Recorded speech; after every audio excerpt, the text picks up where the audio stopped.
Olá, queridos discípulos do Senhor Jesus, a graça e a paz. É mais uma vez um prazer enorme estar com vocês para compartilhar a palavra de Deus. Esta palavra que é lâmpada para os nossos pés e luz para o nosso caminho. Ela é alimento para a nossa alma e é mais desejável do que o ouro e do que o mel. A palavra de Deus é viva e é eficaz, é mais penetrante do que qualquer espada de dois gumes. Ela precisa ser lida, entendida, praticada e ensinada. Nesta ocasião, eu gostaria de começar a meditar com vocês no Salmo de número 2. O Salmo de número 2 tem 12 versículos e tem 4 divisões muito claras. Do versículo 1 ao versículo número 3, trata sobre a conspiração contra Deus e o seu ungido. Do versículo 4 ao versículo 6, fala sobre a reação de Deus a essa conspiração contra ele e o seu ungido.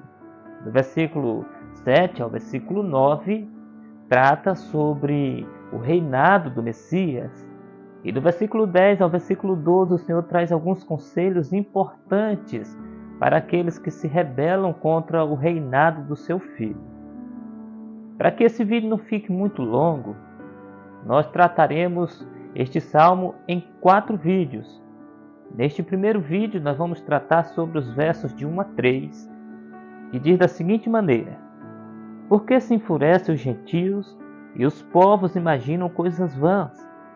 Os reis da terra se levantam e os príncipes conspiram contra o Senhor e contra o seu ungido, dizendo: Rompamos os seus laços e sacudamos de nós as suas algemas. Meus queridos, o primeiro tema que esse salmo trata é sobre a conspiração contra Deus e o seu ungido. Este é um salmo messiânico. Ele aponta para Jesus. Este salmo olha para Jesus e fala de Jesus. O verso 2 diz: Os reis da terra se levantam e os príncipes conspiram contra o Senhor e o seu ungido. Vejam que há uma conspiração, há uma luta, há um embate contra Deus e contra o reinado do Senhor Jesus. Os reis se levantam contra, os príncipes conspiram. No versículo 1 diz que os gentios e também os povos fazem parte dessa conspiração. No mundo inteiro, pessoas se levantam contra Deus, contra o Senhor Jesus, contra a igreja do Senhor e contra a palavra de Deus. E essas pessoas, se pudessem, tiravam Deus do trono e assentavam-se no trono de Deus para governar o mundo.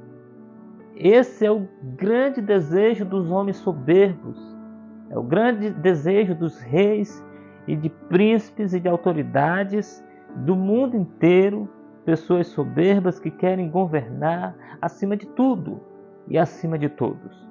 Mas se vocês notarem, o texto diz que essa é uma conspiração cheia de fúria. No versículo 1 diz: Por que se enfurecem os gentios? Há um fervor, uma ira contra Deus e o seu ungido. Mas o que nos consola o coração é saber que tudo isso é em vão, pois o versículo continua, no 1: E os povos imaginam coisas vãs.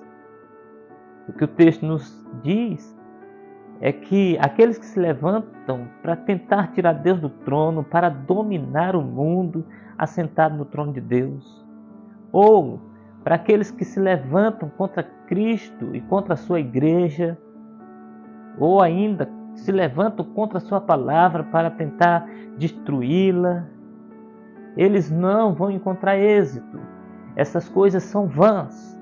Deus continuará reinando. O Senhor Jesus continuará como Senhor absoluto, como Rei dos reis e Senhor dos senhores. Os povos, os gentios, os reis e os príncipes, qual é a causa? Por que eles se levantam contra Deus.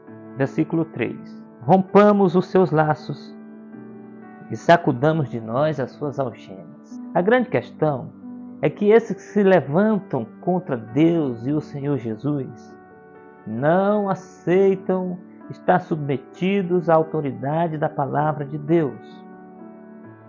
Não aceitam levar sobre si os princípios, os estatutos de Deus. Quando eles dizem, rompamos os seus laços e sacudamos de nós as suas algemas, é porque Deus faz distinção entre o certo e o errado. E esses homens não querem fazer esta distinção. Deus diz, não adultera. Mas o homem com seu coração endurecido e que deseja adulterar diz, eu não vou obedecer a palavra. Essa palavra é como uma algema. Eu quero pecar e ela está dizendo para eu não pecar. Aquele que tem um coração mentiroso, a palavra de Deus diz, não minta. E ele diz, eu não posso obedecer a esta palavra que diz não minta quando eu quero mentir. E eu mentirei porque eu quero mentir. Então veja que é por isso que os homens conspiram contra Deus e o seu reinado. Porque ele faz distinção entre o que é santo e o que é profano. Entre o que é certo e aquilo que é errado. E ele é extremamente justo, ele é extremamente puro e ele é extremamente santo. E é assim que ele quer que os homens vivam no seu reino. E aqueles que estão com o coração pecaminosos preferem se rebelar contra Deus a ter que se curvar diante do Senhor e obedecer os seus estatutos. Essa é a primeira parte do Salmo. Aqueles que se rebelam, que conspiram contra Deus e contra o seu Filho. Se Deus nos permitir, no próximo vídeo, nós vamos tratar sobre como Deus se manifesta diante dessa conspiração. Que Deus em Cristo, queridos, guie o nosso coração para o Senhor Jesus. Atraia as nossas emoções, os nossos sentimentos para Ele. E nós possamos nos render diante de Cristo, para a glória de Deus. Amém e amém.